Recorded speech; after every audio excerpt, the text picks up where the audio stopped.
and welcome to Great Getaways. Today we're going to take you to the Hartwick Pines State Park to look at some of the last old-growth forest here in Michigan and how it was saved from the lumberman's axe.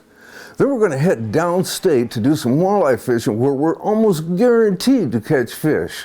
So stay with us and we'll learn a little bit about the history and have a very tasty pastime.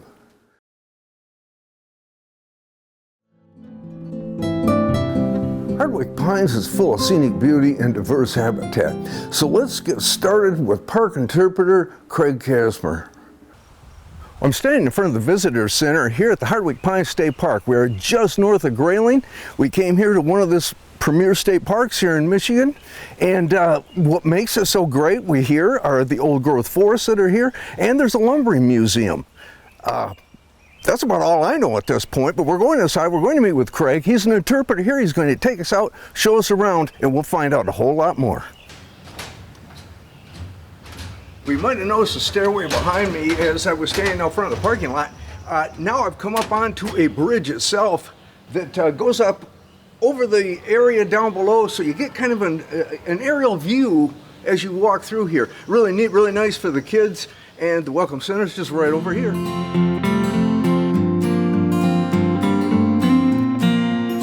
Craig, you know, we haven't been up to this park many times, but we hear it as a premier park in the state park system. For sure. What makes it so unique? Well, it's one of the largest parks in the northern Lower Peninsula. So we've been around. There's places for people to explore. Whether you've been here once, twice a year, haven't been here in 5 years, you can still go somewhere and still have not seen the entire park. So I think that's one of the alluring things.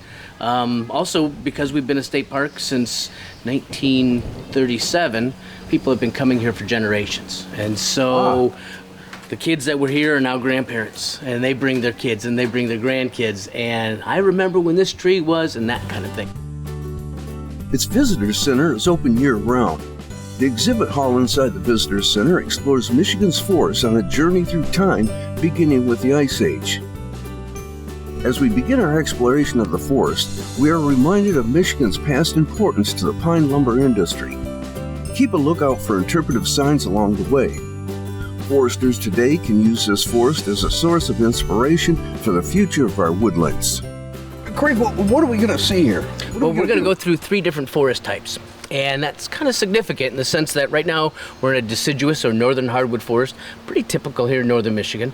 But as we make our way down the trail, we start to get to our old growth forest, and that is 49 acres of old growth white pine and red pine, 350 to 400 years old. So It changes. Topography changes, the diversity of plant and animal and bird species change. It's a dynamic place. All inside this little ecosystem, just along this trail, 1 mile trail. By studying the variety of trees, much is being learned regarding the insects, pests, and disease leading to the preservation of a particular species.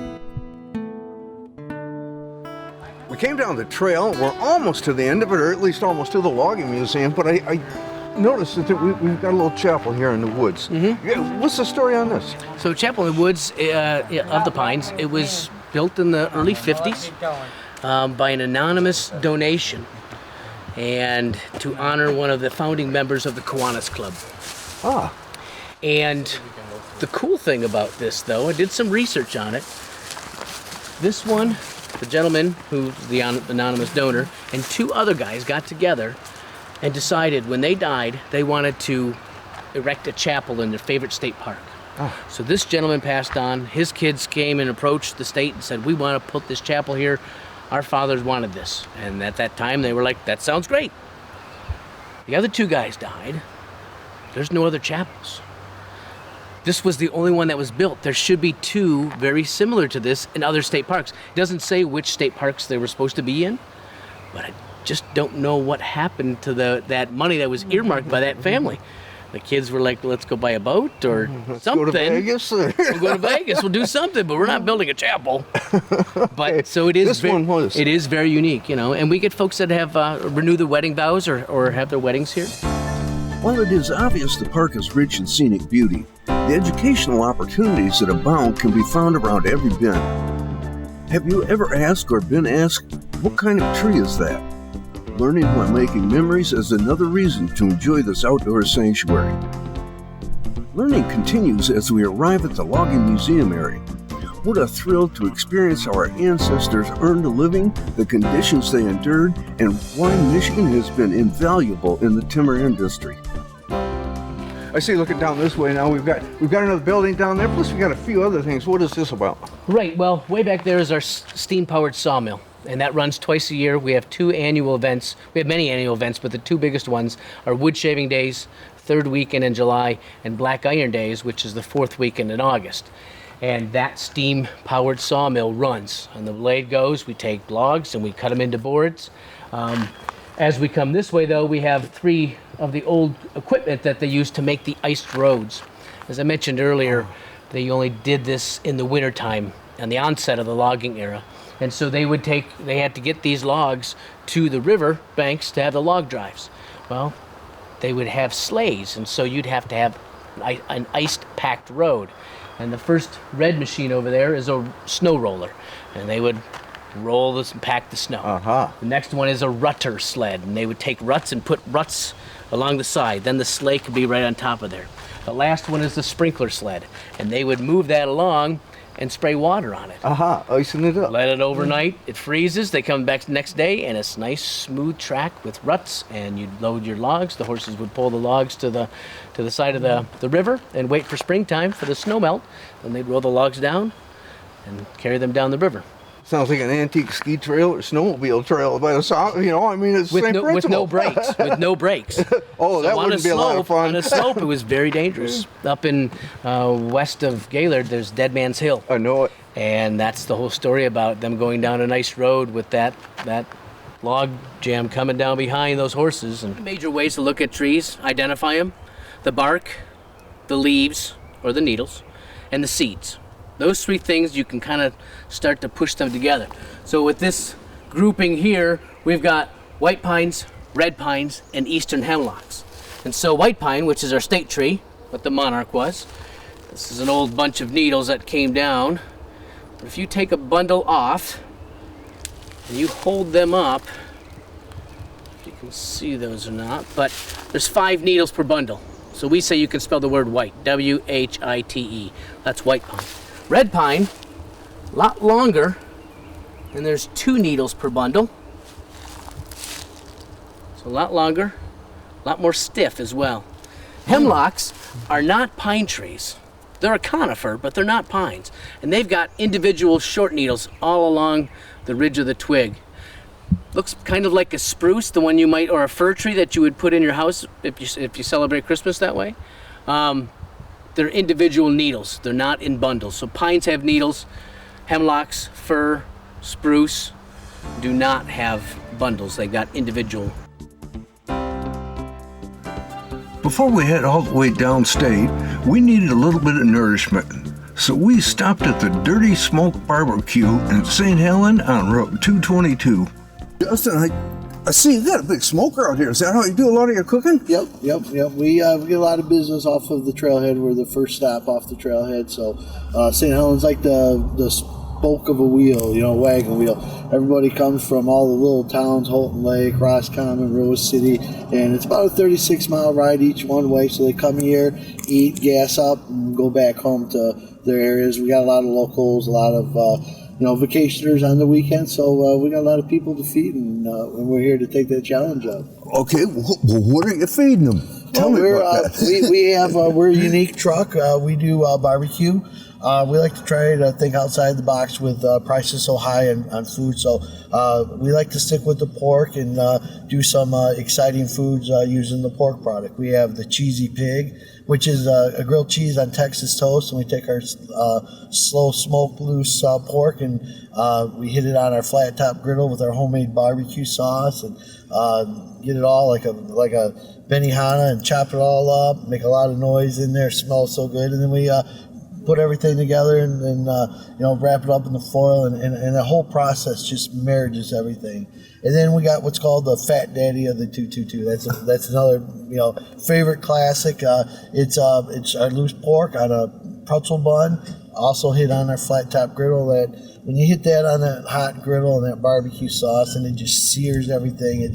It takes it to another notch in just serving your barbecue and giving it to the customers. And it's got homemade coleslaw, and it's the griddle bun's toasted, and it's they got some bacon, and oh man, it's a messy sandwich. It's a sandwich. And then we got a great dog lineup. We have the dirty dog, we have the ripper dog, it's a deep fried hot dog. We have the porkapalooza, and it's just great. It's got the Kogel's hot dog. We use a lot of Michigan ingredients. Kogel hot dogs, Woodward Avenue chili. They're made out of Richmond, Michigan. Great chili. And Aunt Millie buns. You can't go wrong with a Michigan lineup like that. And sometimes we throw in the Fagel Pop. So we got all the Michigan favorites here sometimes. It sounds like it. Yeah, and then we do Detroit style pizza. Now that's unique. That's what separates us. We make our dough in-house. Detroit style is as you probably heard, it's sweeping the nation. Detroit City was in the top 3 for pizza cities last month, and so we've been working on our pizza for a long time. There it is, just in time. So what did you bring me? This is our cheesy pig. This is the grilled cheese on Texas toast with our pork. These are our loaded mac and cheese and our loaded beans. Ooh, and it looks so good. What do you think?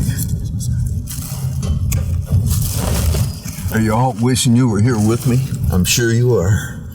Look at that.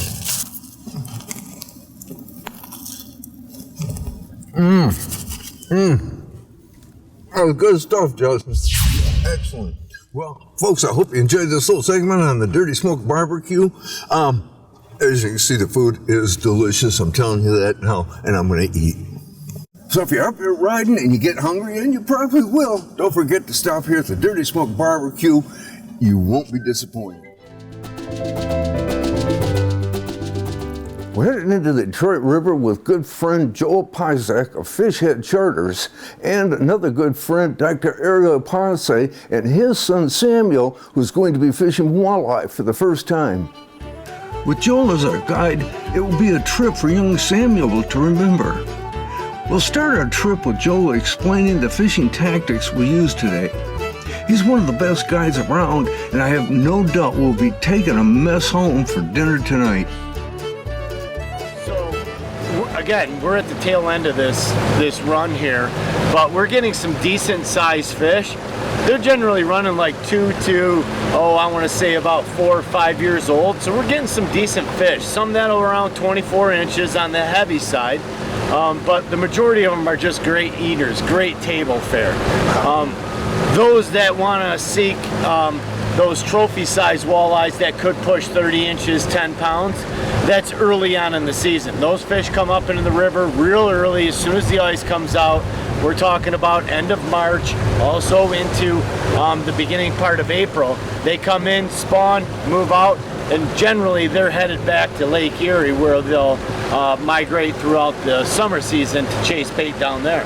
Okay. What we've done over the last several weeks is we switched over to bottom bouncers, night crawler harnesses, skipping 3-ounce bottom bounce weights, and trolling with the current, just ahead of the current speed, which typically will put us at about 2.2 miles an hour. We're using night crawlers. I generally will use a 2-hook or a 1-hook harness that I tie up, and with a bait keeper hook. And in some cases, especially lately, it seems like I've been switching over to just the 1-hook with a half a worm. You know, it's kind of like going out to eat. Sometimes you want a little hors d'oeuvre, or sometimes you want a big steak dinner.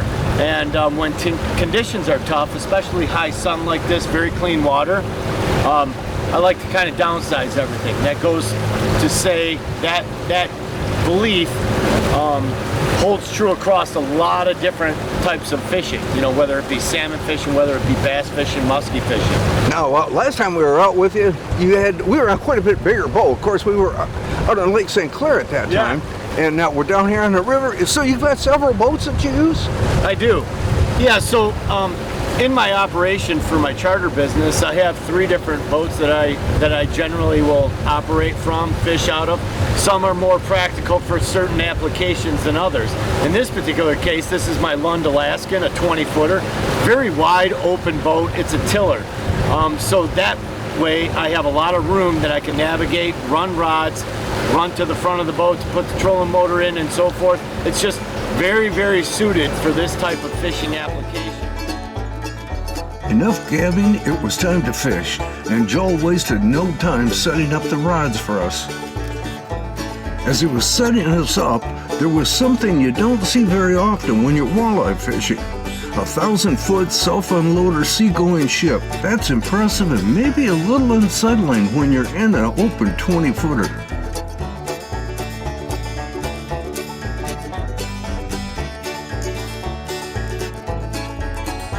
Okay, now we're fishing, and the first fish was caught by Samuel. Good job, young fella. Hopefully this is just the beginning. Keep the rod up in there. There you go. Keep the rod up. And what you're going to do when that fish starts to come close, you're going to lift it up over my head and we'll get him right in the net for you, okay, buddy? Nice and easy. All right, keep coming, keep coming, keep coming. There you go. All right. That's a smaller one.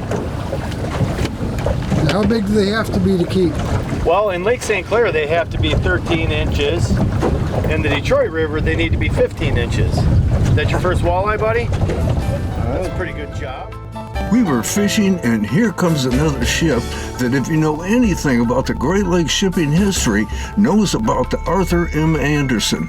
The ship that was last to hear from the Edmund Fitzgerald on that fateful day on Lake Superior before the Fitz sank with all the crew aboard just off of Whitefish Point.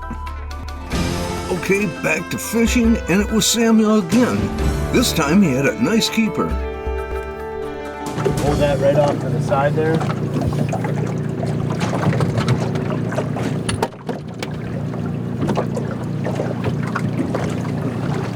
That sure seems like it's a sheephead.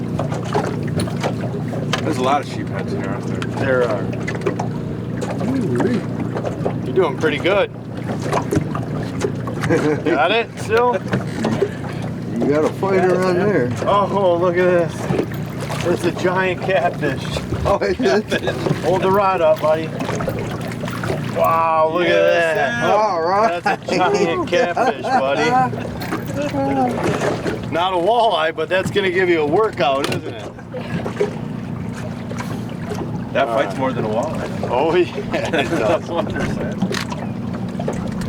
All right, let's put your rod down a little bit. Nope, nope, you hold down to your rod, but let's put your rod, lower your rod. There you go. Hold on to that for me, just so I can get this hook out. I knew that wasn't going to be a walleye. He doesn't also want to give us the hook back either. Okay, Samuel, what do you have this time? Looks like a catfish. Good eating. Kind of like little handles on there. So all you got to do is just hold them just like that. Put them right up there. All right. There you go, buddy. Do you get a photo of all of them? No, I think we're good. Yeah. You turn there, I want to see it. Yeah, here. There you go. Go ahead and show Daddy. You don't grab it by its mouth. It's got some No, meat, huh? you don't do that. Hold on, let me get one.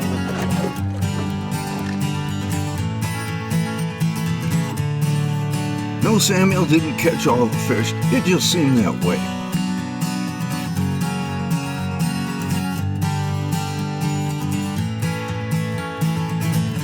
It was really cool to watch the ships go by on this beautiful day. I finally caught one. I was getting a little worried. Well, once they started biting, they came one right after another. You look like it's big enough, I guess it's not for this. Save it to me.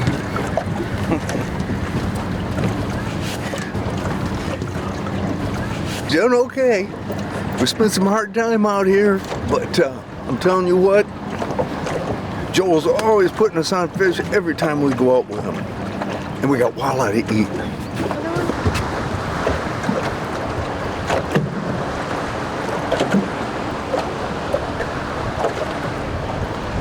What'd you say about that? See, I'm telling you what, this is so great. That's a nice one too. Oh, yeah. And we got a whole bunch of them in the live well. Great job. Didn't you say something like, what? You're cursed normally? Oh, How did you put that? Normally, and I know a lot of the viewers know that. I'll be going out and I'm never catching fish, but every time I go out with this guy, I got fish in the boat. I love it, Joe. Oh, Thank no, it's you. your attitude, buddy. It took a while, but Ariel finally got into the act. I think he was having more fun watching his son catch fish. Great fishing day. Lots of walleye, mostly caught by Samuel. That's okay. I get to share in the bounty with enough fillets for dinner for my whole family. Well, Joe, I really want to thank you for taking us out today. We did so great out there and had such a good time. Denny didn't do quite as well as some of us. Not going to name names. I think his big one wasn't about that size. And then what happened when he did finally catch a fish? Threw the camera on the ground. The heck with this! I'm catching this baby. Well, you know, I did say that when we came out, right? Yeah. Let's get some fish. And we had just a great time doing it. Once again, how do people get in touch with you? Well, you know what? One of the best ways is probably through my website, where you can find all of my contact information, and that's www.fishheadz fishheads.com. Make sure you bring a camera along. Come down here, enjoy the Detroit area. You can see all the buildings from out here on the water. Just a great place to come out and run around in the boat even. Yeah, no doubt. We saw a lot of that today, didn't we? We did see a little more than we wanted, right? But we got a beautiful day out here and we had a great time. Thank you. Thank you, Tom. Always great to fish with you guys. You guys are good people and an excellent show. And you're a good guy. Works together. Appreciate it. Also, we've got Dr. Ponce and his son Sam here on the boat too, and they've been out here, and I don't know, your son is a really good fisherman. Yes. How many did you end up catching?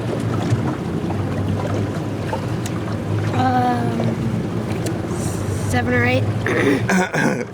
So, How many did you throw back in? 3. 3. So and yeah, so he caught about 3/4 of the fish, and that was a good thing you were along to take care of us. How many did you get? I got 2. Okay, I got 2. That's what I But got. whenever you catch fish, it's always a good time, and It when you is. get to spend it with your son on a great day like this with Fish Headz Charters, I mean, it's a win. Well, we appreciate you joining Yeah. us. Great day. Get down Amazing here day, and try yeah. it.